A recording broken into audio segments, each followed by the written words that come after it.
সবাইকে আবারও স্বাগতম জানাচ্ছি আমার আজকের অনুষ্ঠানে, আজকের ক্লাসে। আশা করছি সবাই ভালো আছো। তো আজকে আমরা ক্লাস 11-ই আমাদের ওয়েস্ট বেঙ্গল বোর্ডের ক্লাস 11-এরই আমরা সেকেন্ড সেমিস্টার একটা কবিতা নিয়ে আলোচনা করব। কবিতাটার নাম হচ্ছে স্টিল আই রাইজ, মায়া অ্যাঞ্জেলোর লেখা স্টিল আই রাইজ কবিতাটা নিয়ে আমরা আলোচনা করব। তো প্রথমে আমরা একটু জেনে নিই যে আমাদের কবি সম্পর্কে দু পাঁচ কথা আমরা একটু জেনে নিই খুব সংক্ষেপে। হ্যাঁ, মায়া অ্যাঞ্জেলো হচ্ছে কবির নাম। ইনি একজন বিখ্যাত মেমোরিস্ট মেমোরিস্ট একজন। হ্যাঁ, তার তিনি অটোবায়োগ্রাফি লিখেছেন সাতখানা ধাপে ধাপে তিনি নিজের অটোবায়োগ্রাফি লিখেছেন, ঠিক আছে। এবং এই বিখ্যাত মেমোরিস্ট আমেরিকায় জন্মগ্রহণ করেছিলেন এবং বাবার নাম ছিল বেইলি জনসন, মায়ের নাম ছিল ভিভিয়ান জনসন। বাবা একজন বিখ্যাত ডায়েটিশিয়ান ছিলেন, নেভি কুক ছিলেন, এবং মাও কিন্তু মিউজিকের প্রতি মায়ের কিন্তু একটা আলাদা রকম আসক্তি ছিল। তো এরকমই একটা পরিবারে মার্গারেট অ্যানি জনসন নামে আমাদের কবি জন্মগ্রহণ করেছিলেন। আমাদের কবিতালে কি নাম নিয়েছিলেন? মার্গুরাইট অ্যানি জনসন। ইনি আমাদের এই কবি, ইনি একজন মহিলা কবি। এই কবি কিন্তু এই ফ্যামিলির সেকেন্ড সন্তান ছিল, দ্বিতীয় সন্তান ছিল। তবে প্রথম কে ছিল? Bailey junior. এর দাদা ছিল। কবে জন্মগ্রহণ করেছিল? 1928 4th এপ্রিল। 1928 দেখো 4th এপ্রিল জন্মগ্রহণ করেছিল এবং মারা গিয়েছিল 2014 মের 28 তারিখে। অর্থাৎ দীর্ঘ প্রায় 86 বছর বেঁচে ছিলেন। 86 বছর। যাই হোক, আমরা অল্প একটু যদি জেনে নিই তাহলে আমরা দেখব যে এপিজে আব্দুল কালাম তার অটোবায়োগ্রাফিতে লিখেছিলেন একটা জায়গায় যে adversity always presents opportunities for introspection. অর্থাৎ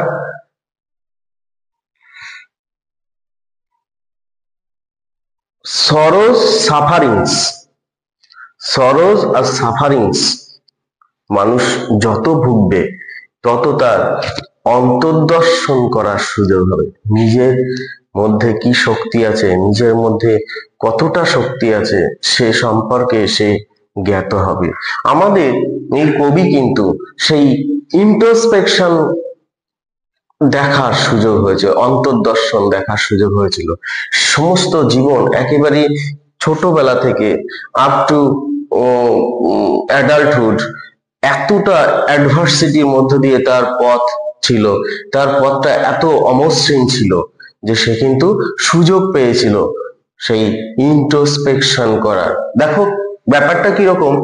আমাদের যিনি বেইলি জনসন আর ভিভিয়ান জনসন, যখন আমাদের মার্গুরাইটের জন্ম মাত্র জন্মের মাত্র 3টে বছর গড়িয়েছে, অর্থাৎ যখন 3 বছরের শিশু, ভাই যখন 4 বছরের শিশু, অর্থাৎ 3-4 বছর যখন এদের বয়স, তখন কিন্তু এদের মধ্যে বিবাহ বিচ্ছেদ হয়েছিল, ডাইভোর্স হয়েছিল। কি হলো তারপরে? বেইলি জনসন এই দুই ভাই বোনকে নিয়ে, বেইলি জনসনের যিনি মা, অর্থাৎ এদের যে প্যাটার্নাল গ্র্যান্ডমাদার, তার কাছে রেখে আসে। সেখানে বড় হতে শুরু করেছিল। সেখানেই সেই ঠাকুরমার আবহে তারা কিন্তু বড় হতে শুরু করেছিল এবং সেখানে আরো 3-4 বছর থাকার পর, অর্থাৎ যখন আমাদের অ্যানির বয়স 8 বছর, বেইলির বয়স যখন 9 বছর, ঠিক সেই সময় তার বাবা আবার এদেরকে দুজনকে আবার তার মায়ের কাছে, ভিভিয়ানের কাছে রেখে আসে। তাই দেখো জীবনের উত্থান পতন। বাবা মা বিহীন একটা মানে শিশুরা যদি বাবা মা স্নেহ, ভালোবাসা এগুলো বাদ দিয়ে যদি বড় হতে থাকে, সেটার মতো অ্যাডভার্সিটি আই থিঙ্ক কিছুই নেই, ঠিক আছে। তাহলে দেখো এবার এরা কিন্তু ভিভিয়ান জনসনের কাছে এসে সেই মায়ের কাছে আবার উনি রেখে আসলেন। দেখো মায়ের কাছে যখন রেখে আসলেন তখন এই মার্গুরাইট অ্যানি জনসনের তখন 8 থেকে 9 বছর বয়স মাত্র। ঠিক সেই সময় মায়ের একজন বয়ফ্রেন্ড ছিল, তার নাম ছিল ফ্রিম্যান। সেই ফ্রিম্যান কিন্তু একে ব্রুটালি রেপ করেছিলেন এবং তার ভাবো মাত্র 8-9 বছর বয়স। তখনও এই ঘটনা কিন্তু সর্বসমক্ষে বলার মতো সামর্থ্য অ্যাবিলিটি তার ছিল না। ভাইকে বলেছিল ঘটনা, ভাইকে এবার করেছিল, সবাইকে বলে দিয়েছিল। অ্যাজ ইউজুয়াল কি হলো, মায়ের সেই বয়ফ্রেন্ড সেই ব্রিভ্যানের মাত্র একদিনের জেল হয়েছিল। একদিন পর যখন জেল থেকে বেরোলেন তখন কি হলো, তখন আমাদের অ্যানির আঙ্কেল, ইট ওয়াজ সাপোজড, এটা মনে করা হয়, এটা সন্দেহ, ইট ওয়াজ ডাউটেড, মনে করা হয় যে আমাদের অ্যানি আঙ্কেল সেই পাশবিক মানুষ সেই ফ্রিম্যানকে ব্রুটালি কিল করেছিল, মানে নৃশংস হত্যা করেছিল। এবং এই নৃশংস হত্যা করার পরে আমাদের অ্যানির জীবনে, মার্গুরাইটের জীবনে একটা ট্র্যাজেডি নেমে আসে। ট্র্যাজেডিটা কি ছিল, সে নিজেকে না মিউট করে রাখলো এবং নিয়ার অ্যাবাউট 5 ইয়ার্স মিউট থাকলেন। সেই ছোট্ট মানুষটা, সেই ছোট্ট মেয়েটা, যার তখনও পর্যন্ত অনেক কিছু বুঝতো না যে মেয়েটা, সেই মেয়েটা কিন্তু 5টা বছর নিজেকে মিউট করে রাখলো। 5টা বছর যখন মিউট করে রেখেছিল, কি কারণ ছিল তার, বলছে না আমার মুখের যে স্পেস সেটা হয়তো আবার কারোর মৃত্যু ডেকে আনবে, যেটা আমি সহ্য করতে পারবো না। It would be unbearable. তাই সে নিজেকে মিউট করে রাখলো। যাই হোক, 14-15 বছর বয়সে সে কিন্তু পুনরায় তার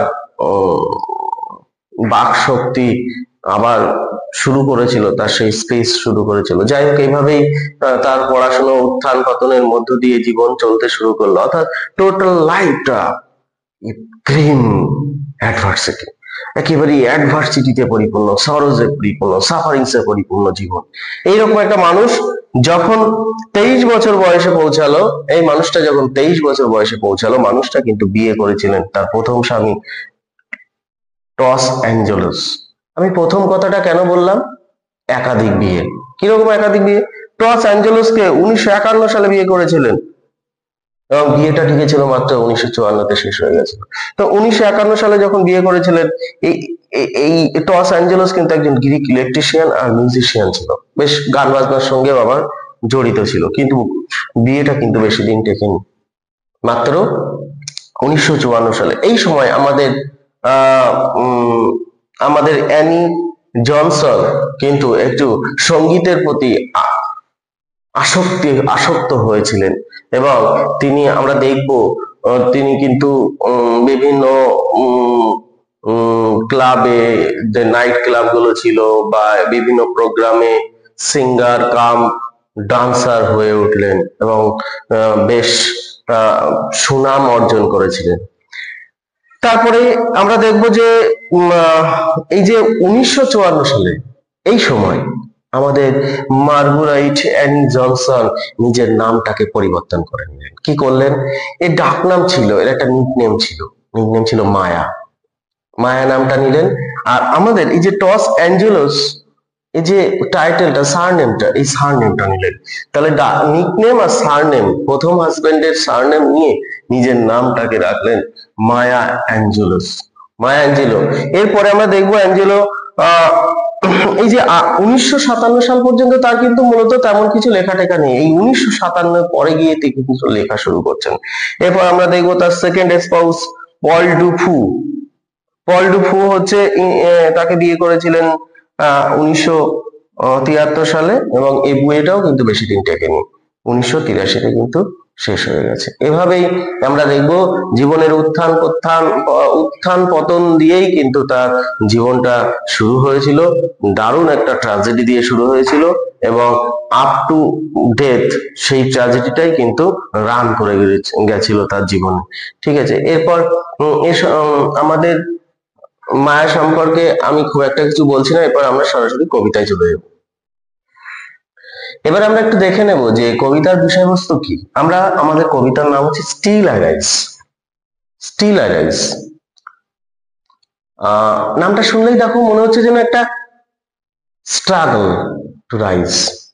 struggle means still I rise মানে কি, মানে বারবার তাকে ভূপতিত হতে হচ্ছে, বারবার তাকে পদদলিত ডাউন হতে হচ্ছে, পদদলিত হতে হচ্ছে, তাকে বারবার পড়ছে আবার উঠছে, আবার পড়ছে আবার উঠছে, যেন এইরকম একটা মানে উঠে দাঁড়ানোর প্রতি তার যেন একটা আলাদা রকম কনফিডেন্স, নিজের সেই সমস্ত সত্তাটাকে আবার পুনরায় পাওয়ার একটা আলাদা রকম একটা যেন স্ট্রাগল বিহাইন্ড দিস টাইটেল। তো আমরা একটু ছোট্ট করে একটু জেনে নেব যে এই কবিতার যে ব্যাকগ্রাউন্ডে কি ব্যাপারটা রয়েছে। হ্যাঁ, ব্যাকগ্রাউন্ডটা কি রয়েছে দেখো। আমরা সবাই জানি আমাদের আমেরিকায় 1953 or 4 এখান থেকে মানে 1953-54 সাল থেকে মোটামুটি 1964, 65, 68 এরকম 1968 সাল পর্যন্ত আমেরিকায় যে আন্দোলনটা চলেছিল সেটা হচ্ছে, একদিকে ছিল এই আন্দোলনের একদিকে ছিল ব্ল্যাকস আর একদিকে ছিল হোয়াইটস আর ব্ল্যাকস, অর্থাৎ শ্বেতাঙ্গ কৃষ্ণাঙ্গদের লড়াই, শ্বেতাঙ্গ এবং কৃষ্ণাঙ্গদের মধ্যে অশান্তি, ইকুয়ালস, সম ক্ষমতা বা সম অধিকার যে আন্দোলন, সেই আন্দোলনের নাম ছিল আমেরিকান সিভিল রাইটস মুভমেন্ট। আমরা সবাই জানি আমেরিকান সিভিল রাইটস, এই সিভিল রাইটস মুভমেন্টটা হোয়াইটসদের মধ্যে আর ব্ল্যাকসদের মধ্যে হয়েছিল। ব্ল্যাকস কারা ছিল? অ্যাফ্রো আমেরিকান কমিউনিটি সম্প্রদায়, মানে সম্প্রদায়ের মানুষ আর কি, আর হোয়াইটস ছিল শুধু আমেরিকান সম্প্রদায়। আমরা সবাই জানি যে basically America was basically governed or ruled by the whites. There was no participation of the blacks.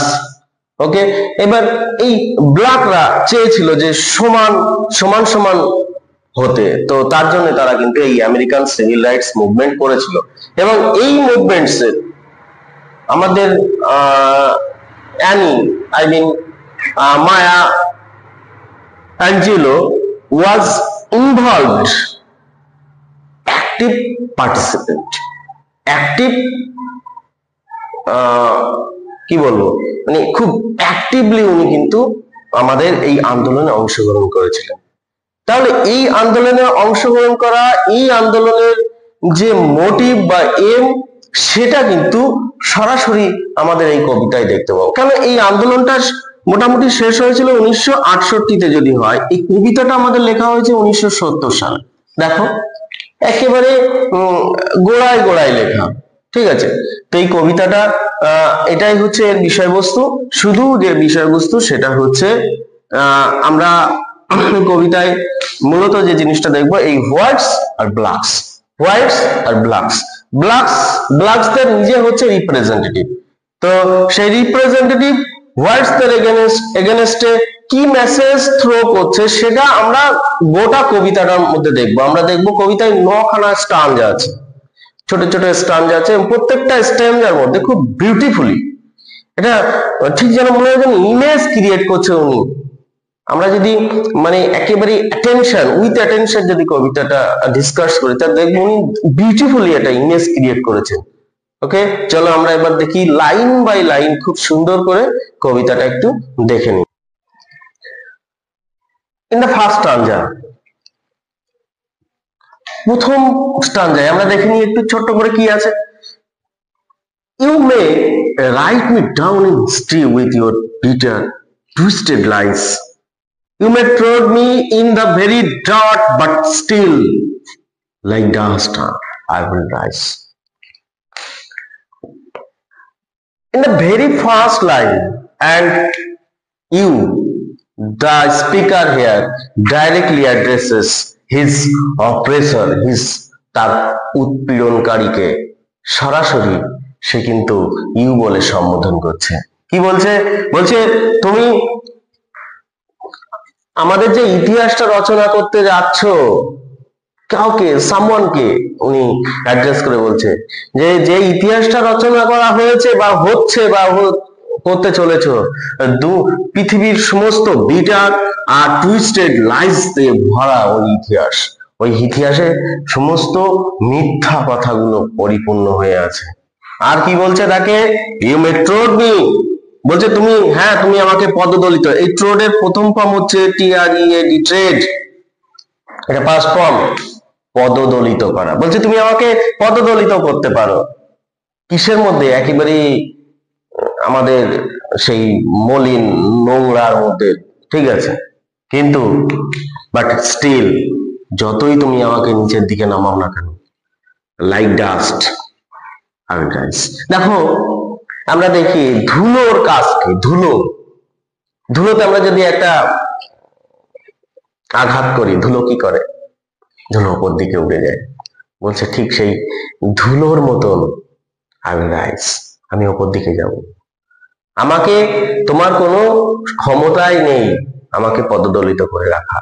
আমি সবসময় উপর দিকেই উঠবো, এটাই আমার ধর্ম, ঠিক আছে? তাহলে কি হচ্ছে? In the very first stanza the poet throws challenges, কাকে? টু দ্য হোয়াইটস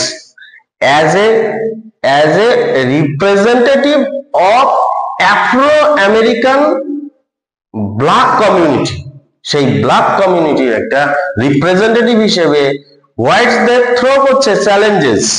তুমি পারবে না আমাকে, you can't, you you you would be unable to control to tread আমি down, I will rise just like dust. The poet, দেখো কবি এখানে খুব বিউটিফুলি এই যে লাইনটা, এই অংশটুকু, like dust I will rise, একটা সিমিলি ইউজ করেছে, দারুণ সুন্দর একটা কম্পারিজন। ঠিক যেন একটা আমাদের সামনে এই ইয়েটা স্টানজাটা পড়লে মনে হচ্ছে যেন একটা ঠিক একটা ইমেজও ক্রিয়েট করেছে আমাদের সামনে, বিউটিফুল ইমেজ। হ্যাঁ, বেশ। তাহলে এই সিমিলি মানে আমরা সবাই জানি সিমিলি কি জিনিস। এটা হচ্ছে একটা রেটরিক এবং একটা এটা হচ্ছে দুটো বিষম জিনিসের সঙ্গে লাইক বা অ্যাজ ইউজ করে আমরা যখন কম্পেয়ার করব তখন সেটাকে সিমিলি বলে। খুব বিউটিফুলি আমরা দেখবো কবিতায় বিভিন্ন কবি বিভিন্ন রকম ভাবে এই কম্পারিজনটা আনে, তো আমরাও এখানে অনেক সিমিলি পাবো। ওকে, in the second stanza it starts with a question. Look at the sentence. Does my sassiness upset you? Why are you beset with gloom? দেখো যে ফার্স্ট টু সেন্টেন্স কবিতায় এই যে কোশ্চেন গুলো ব্যবহার করার যে সিস্টেম রীতি, এগুলোকে রেটরিক কোশ্চেন বলে। এই রেটরিক কোশ্চেন কি? বিষয়টা কি? বিষয়টা হচ্ছে আমরা সাধারণত কোশ্চেন করি, প্রশ্ন করি কি কিছু তথ্য জানার জন্য, বাট এই কোশ্চেন গুলোর মধ্যে speaker wants to supply some information. It is actually not question but statement. দেখো, does my sassiness মানে কি? sassiness মানে হচ্ছে ঔদ্ধত্য বা আমার মধ্যে যে দক্ষতা, সেই দক্ষতা আপসেট ইউ, তোমাকে বিচলিত করছে না আমার দক্ষতা? Why are you so beset with gloom? ও, এই জন্য তুমি খুব গ্লুম হয়ে রয়েছো, বিমর্ষ হয়ে রয়েছো না? আই ওয়াক লাইক, কি কারণে তোমার বিমর্ষ? কারণ আমি বুঝতে পেরেছি, কারণ আমি তো হাঁটছি যেন আমি একটা তৈলখনির মালিক, তৈলখনি, কোটি কোটি পতি আমি একজন, তাই সেটা দেখে তোমার হিংসা হচ্ছে, তাই না? Pumping in my living room, হ্যাঁ আমার লিভিং রুমে পাম্পিং করছি আমি একটা তৈলখনির মালিক হয়ে পড়েছি। তাহলে এখানে কি বলছে দেখো, এই যে ফার্স্ট টু কোশ্চেন্স, যেটা রেটরিক্যাল যে কোশ্চেন্স আছে, এইখানটায় দেখো মেন্টাল কন্ডিশন কবি কিন্তু উল্লেখ করেছেন, রেফার করেছেন। কার? অপ্রেসরের, যিনি সেই হোয়াইটস, যারা সেই হোয়াইটস যারা সেই উৎপীড়নকারী, যারা ব্ল্যাকদের উপরে পাশবিক অত্যাচার করে, সেই অত্যাচারকারীদের কথা বলা হচ্ছে, তোমার হিংসা হচ্ছে না? কি কি দেখে? আর এই লাস্ট সেন্টেন্স দুটোতে কবি কি বলতে চাইছেন? কবির সাকসেসফুল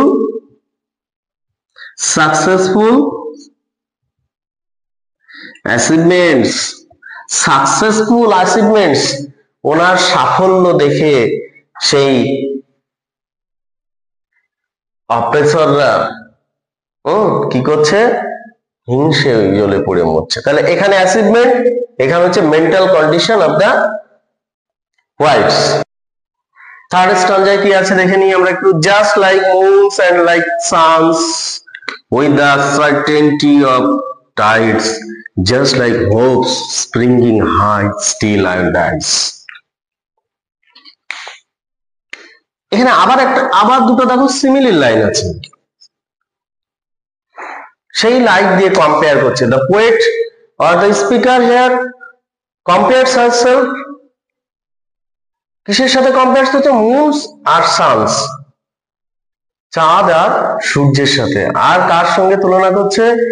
আর টাইডস এর সঙ্গে তুলনা করছে নিজেকে। তাহলে কিসের সঙ্গে? দেখো এখানে কিছু ন্যাচারাল অবজেক্টস আছে। আমরা সবাই জানি the sun rises in the east, sets in the West, and at night moon rises, তাই তো? রাতে চাঁদ থাকে। আচ্ছা, এই যে তারপরে হচ্ছে নদীতে সমুদ্রে টাইডস আসে, জোয়ার আসে, তাই তো? আচ্ছা, এই যে তিনটে অবজেক্ট, ন্যাচারাল অবজেক্ট, এগুলোকে কি আমরা কখনো চেঞ্জ করতে পারবো?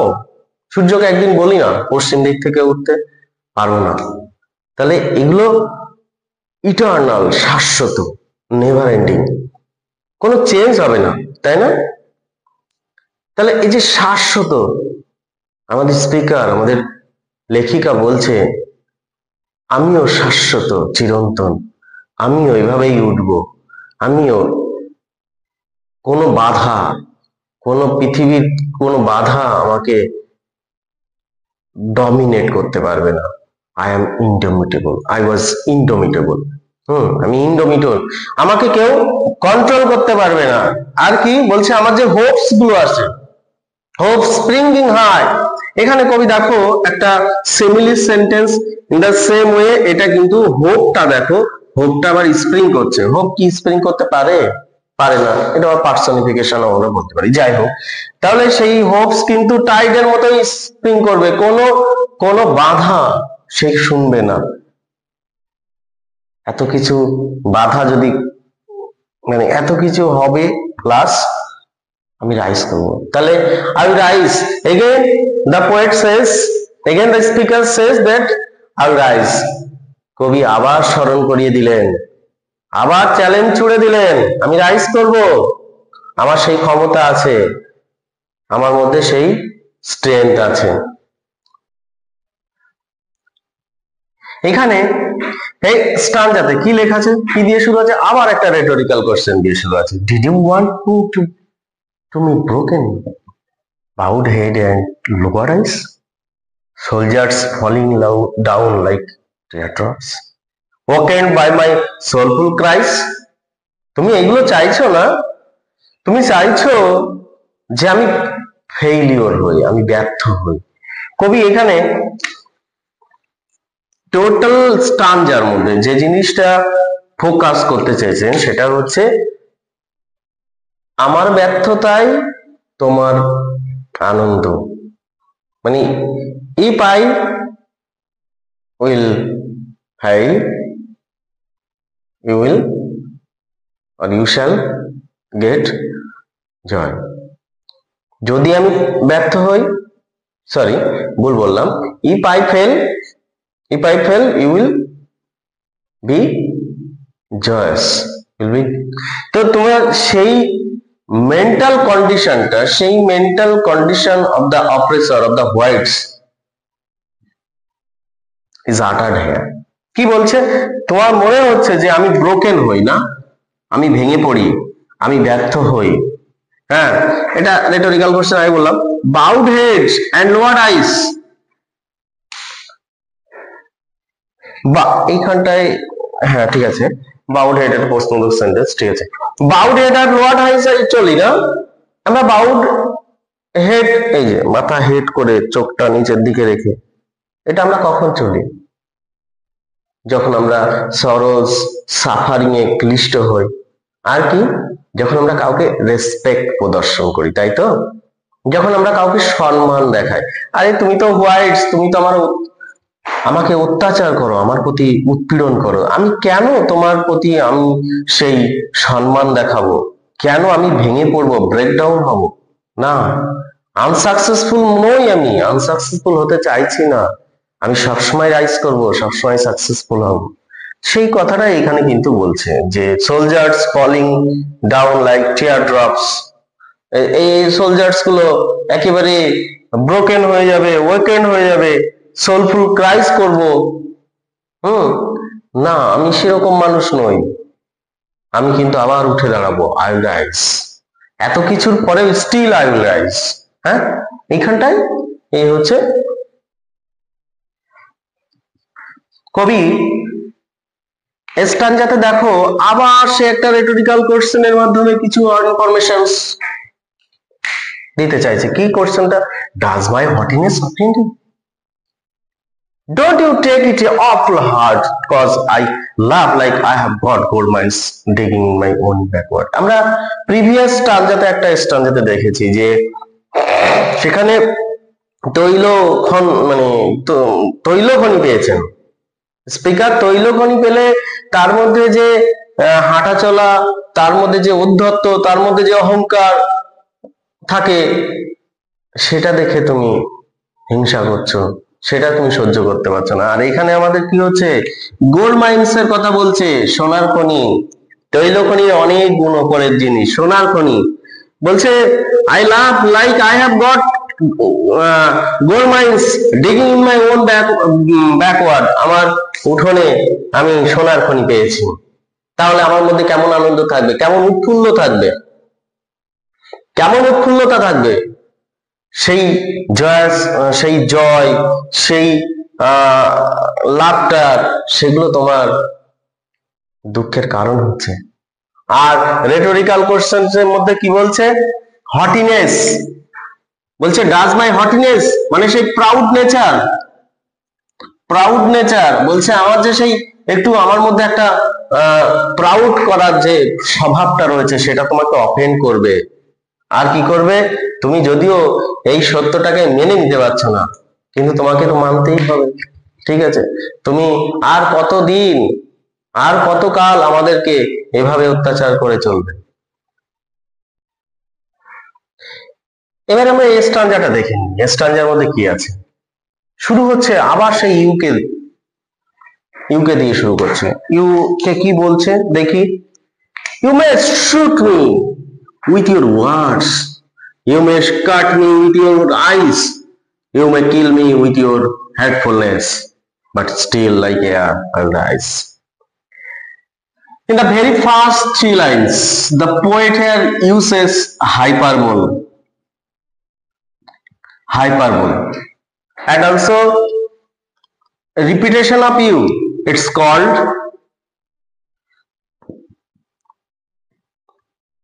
anaphora. এগুলো সব রেটরিক। হ্যাঁ, ইমেজটা ক্রিয়েট করার জন্য, বিউটিফুল ইমেজ ক্রিয়েট করার জন্য কবিকে এই সমস্ত রেটরিক ছন্দের মানে সাহায্য নিতে হয়েছে। আচ্ছা দেখো, হাইপারবোল মানে এক্সাজারেশন, মানে অতিরঞ্জিত করা। দেখো কিভাবে অতিরঞ্জিত করেছে কবি এখানে। শুট বলছে, শুট করছে নাকি? কি দিয়ে? ওয়ার্ডস দিয়ে। ওয়ার্ডস মানে কি?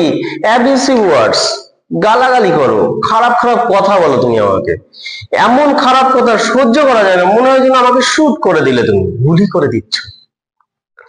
অনেকটা আমরা মেন্টাল পানিশমেন্ট বলতে পারি, মানসিক যন্ত্রণা দিচ্ছ, শাস্তি দিচ্ছ, মেন্টাল পানিশমেন্ট দিচ্ছ আমাকে। আর কি করছো?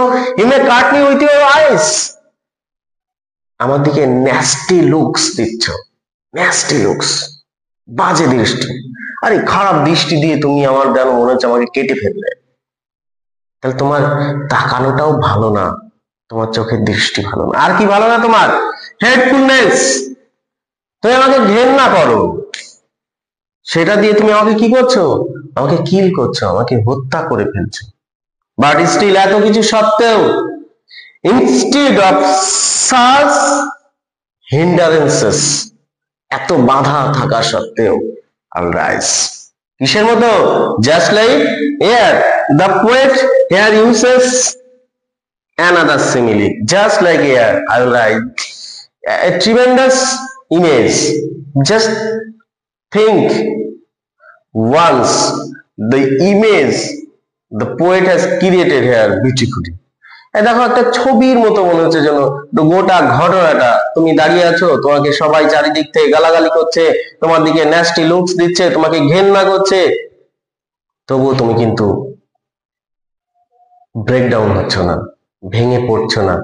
এত অ্যাডভার্সিটি, তোমার যেন মনে হচ্ছে তোমার ভেতরে ইন্ট্রোস্পেকশন তুমি দেখতে পাচ্ছ, তোমার মধ্যে কত ক্ষমতা আছে, তোমার মধ্যে কত শক্তি আছে, যেটা দিয়ে তুমি আবার রুখে দাঁড়াতে চাইছো, উঠে দাঁড়াতে চাইছো।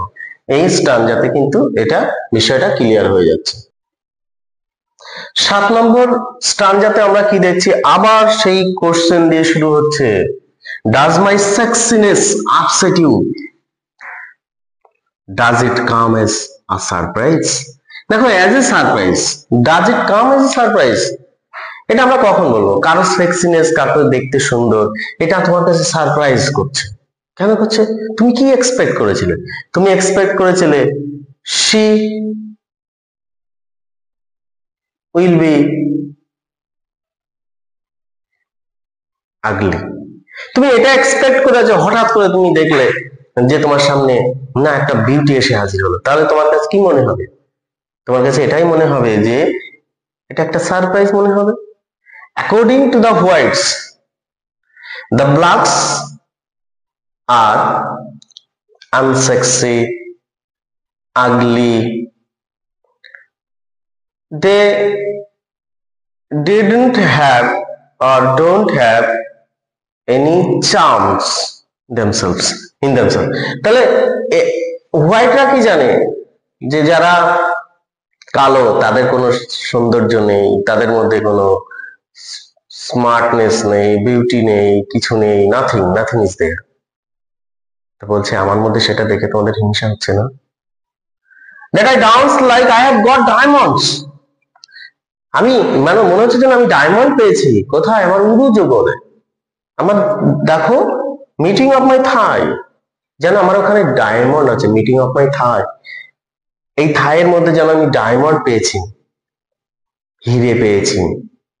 এখানে কবি যে জিনিসটা, এই যে at the meeting of the thigh, diamond, I have got diamond, I have got diamond at the meeting of my thigh, এটার মাধ্যমে কবি যে জিনিসটাকে সিগন্যাল দিচ্ছে সেটা হচ্ছে ও ম্যানলিনেস, অর্থাৎ আমার মধ্যেও, আমিও একটা মেয়ে, মেয়েদের যে সমস্ত বৈশিষ্ট্য সত্তা থাকা দরকার সেটা আমার মধ্যে আছে, যেটাকে পুরুষত্ব অপোজিট বললে যেটা হয়, সেই শক্তি, সেই ক্ষমতা, সেই বিষয়গুলো আমার শরীরে আছে, আমার মধ্যে সেক্সিনেস আছে। তোমরা এটা ভেবো না যে ব্ল্যাক, তা বলে এই সমস্ত জিনিসগুলো আমাদের মধ্যে নেই। অর্থাৎ instead of enough hatred, enough hindrances, I have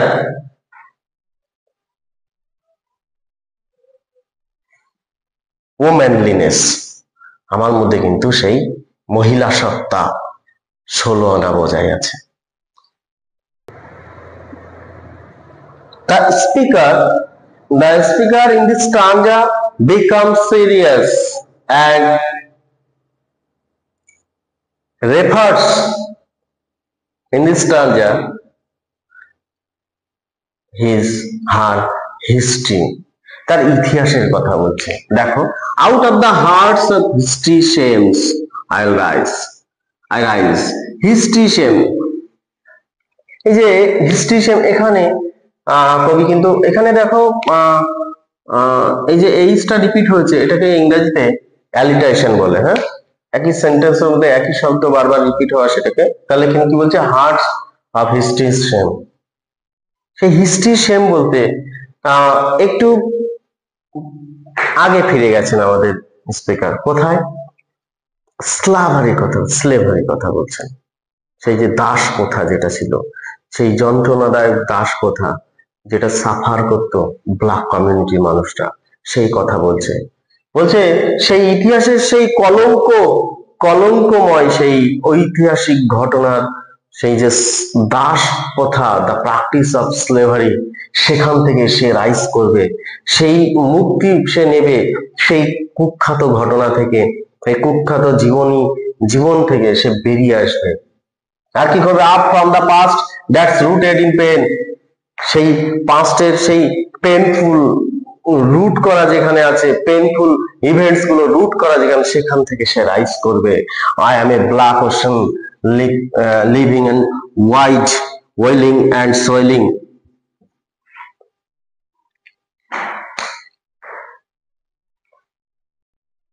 এখানে আমি একটু ভুল করেছিলাম, এটা লিভিং নয়, এটা লিপিং হবে, লিভিং লিখেছিলাম।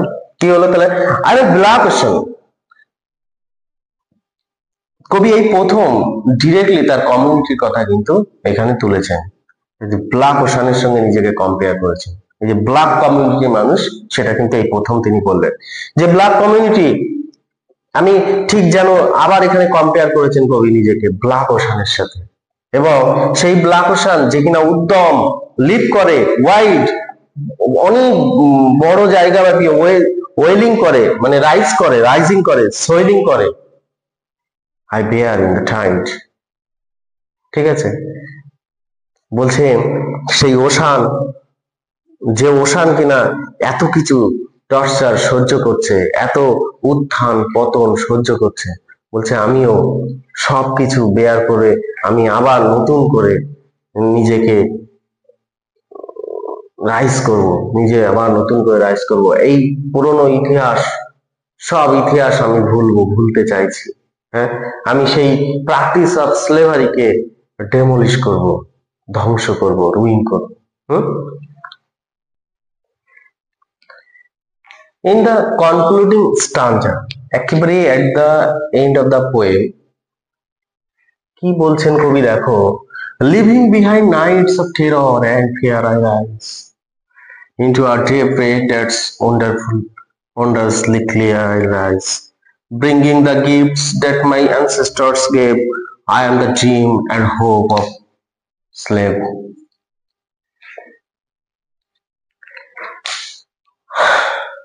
The poet expresses his hope. She is hopeful. She is hopeful. সে আশাবাদী। কবি আশাবাদী। কি করবেন? রাইজ করবেন, রাইজ করবেন, রাইজ করবেন।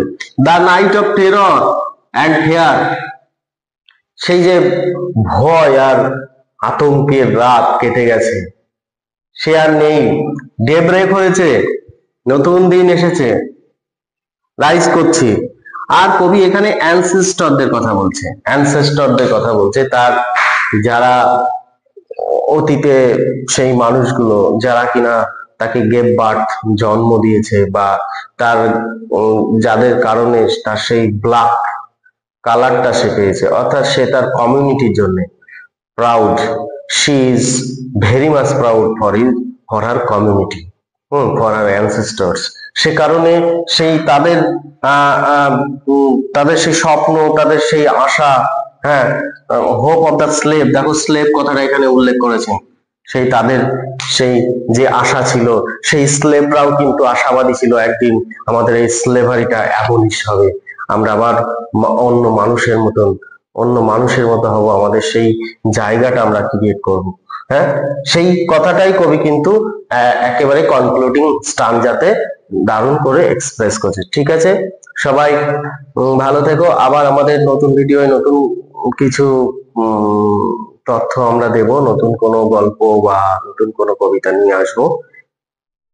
কবিতাটা খুব ভালো করে পড়বে, আমি যতটা চেষ্টা করেছি পেরেছি, তো তোমরাও চেষ্টা করবে, পড়বে। এবং যদি কারোর কোথাও বুঝতে অসুবিধা হয় অবশ্যই কমেন্ট সেকশনে কমেন্ট করবে, এবং লাইক আর শেয়ার করতে ভুলবে না কিন্তু। ঠিক আছে, ভালো থেকো সবাই।